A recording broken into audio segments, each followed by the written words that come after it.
Olá, estou aqui para um bate-papo. Sim, um bate-papo com você, pai, mãe, que nesse momento de pandemia encontra-se bastante angustiado com o desenvolvimento do seu filho que está na educação infantil. Vamos conversar um pouquinho sobre isso? Aliás, eu acho essa preocupação louvável, porque infelizmente vemos e ouvimos muitos pais falando que educação infantil é lugar para a criança comer merenda e brincar. Então é com esse pai e essa mãe que se preocupa com o processo de desenvolvimento do seu filho que eu estou aqui. É para falar com vocês que querem o melhor para eles. Afinal, que valor vocês dão para a educação infantil? O que vocês acham que as crianças devem desenvolver nessa etapa? Essa e outras perguntas eu vou estar respondendo, mas antes quero dizer para vocês que eu sou Cristina Petrucci Dias, psicopedagoga e professora de educação infantil.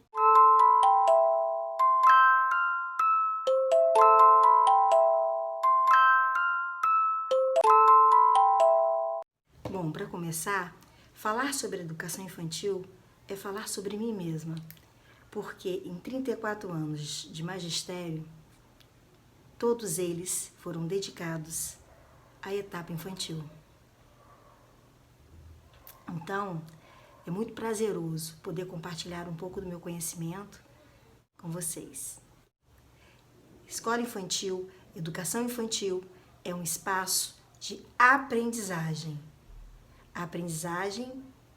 e desenvolvimento global da criança. Eu venho falar com base nos estudos que já realizei e na minha experiência. Sei que posso encontrar opiniões contrárias. Sei que algumas pessoas podem até discordar de alguma coisa que venham colocar aqui. Educação infantil realmente é um espaço para brincadeira, porque são eixos estruturantes da educação infantil, as interações e as brincadeiras. Porém, esse espaço da educação infantil também é um espaço para aprendizagem. Interagindo e brincando, a criança aprende e muito. Mas sem querer teorizar, gostaria de me ater aos níveis de escrita. A criança, inicialmente, ela não faz diferenciação entre letras, numerais, imagens. Ela não sabe bem a função de cada uma delas. Mas, aos poucos, com os estímulos e com as propostas, ela vai começando a estabelecer essa diferenciação. As letras servem para registrar palavras, construir palavras. Os numerais são utilizados para representar quantidades. E as imagens são para representar as coisas que estão no entorno dela. E aí ela passa a escrever muitas letras para representar uma palavra, seja ela uma palavra pequena ou grande. Mas a concepção dela nesse momento é de que, para escrever palavras, precisa-se utilizar letras, sem nenhum critério de quantidade. Ela utiliza muitas letras para escrever, então, nessa etapa. Com as propostas e com os estímulos, ela dá um salto nesse processo, porque existe um avanço quantitativo. O que seria isso? É a questão da compreensão da criança de que para ela escrever, ela precisa atentar-se à quantidade de sílabas que tem na palavra. Então ela utiliza letras aleatórias ou qualquer outro símbolo que possa, cada um deles, representar cada sílaba da palavra convencional. Então, para escrever bola, por exemplo, ela pode botar pauzinho, ela pode botar bolinha, ela pode botar letra aleatória para cada letra representar cada pedacinho oral. E aí já é um grande avanço. O que para os adultos isso é muito difícil. Isso às vezes não é bem compreendido. Para as crianças, isso é um avanço. Para nós, educadores, isso é um avanço. Por isso, estimulamos tanto a pauta sonora, onde a gente está estimulando que ela deixe de utilizar uma quantidade muito grande de letras para fazer essa correspondência quantitativa. Se uma palavra tem 2 sílabas, ela tem que atentar-se para isso e não escrever uma quantidade infinita de letras. Bola, então ela sabe que ela precisa utilizar um símbolo para representar o pedacinho bó e outro símbolo para representar o pedacinho lá. Isso é um avanço. E aí, com a continuidade dos estímulos e das propostas que o professor, o educador, dá aos seus alunos, ela começa a perceber que esse avanço quantitativo não é suficiente, mas ela percebe que precisa haver um avanço qualitativo. Ela percebe que ela não pode usar qualquer símbolo para representar cada sílaba. Então, existe uma correspondência entre o que se fala e o que se escreve.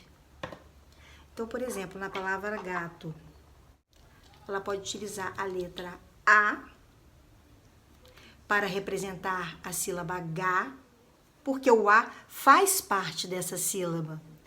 E pode utilizar a letra O para representar a sílaba TO. Gato. Para muitos pais, está errado, mas para as crianças e para nós que trabalhamos com as crianças, isso é um avanço muito grande. A letra A, por exemplo, também pode ser substituída pelo H. Por que não parece o som? H, H. Então, igualmente está certo. Para nós, é porque ela está no processo. Então, para nós, está certo. Mas isso não para por aqui. Aos poucos ela vai aprimorando, como eu disse, vai fazendo com que esse ouvidinho fique cada vez mais esperto e inteligente. E vai percebendo que falta som, que tem sonzinho a mais do que ela está escrevendo. Então, ela pode escrever, ó, G, G, gato. Ela já está avançando. O que para nós está faltando uma letra, para ela acrescentou o som na segunda sílaba, o som do T. E assim ela vai caminhando para a hipótese alfabética e, posteriormente, a escrita ortográfica, que é um nível muito maior de exigência e é próprio do ensino fundamental. Mas por que eu trouxe essa questão? Porque a ansiedade dos pais é tão grande que acha que nesse processo de construção da escrita, a criança omite letras, não escreve determinadas letras e não percebe todo o caminhar dela nesse processo de construção da escrita. E no afã de suprir essas letras que faltam, os pais tendem a soletrar para a criança, ou então dizer a letra, a sequência das letras. E isso faz com que a criança não desenvolva sua autonomia intelectual. Faz com que a criança não pense sobre o processo de escrita. Não perceba as particularidades sonoras de cada sílaba. E aí, tendem a dar a resposta pronta. Mas eu entendo. O que eles querem é ajudar, achando que estão ajudando, mas na verdade eles estão impedindo que a criança avance, compreendendo todo esse processo de construção da escrita. Esse vídeo foi útil? Então, se você gostou, se inscreva no canal, curta esse vídeo compartilhe com outras pessoas. E se ainda existe dúvida, deixe aqui nos comentários para que eu possa saná-las. E não se esqueça que também estou no Instagram e no Facebook. Até mais!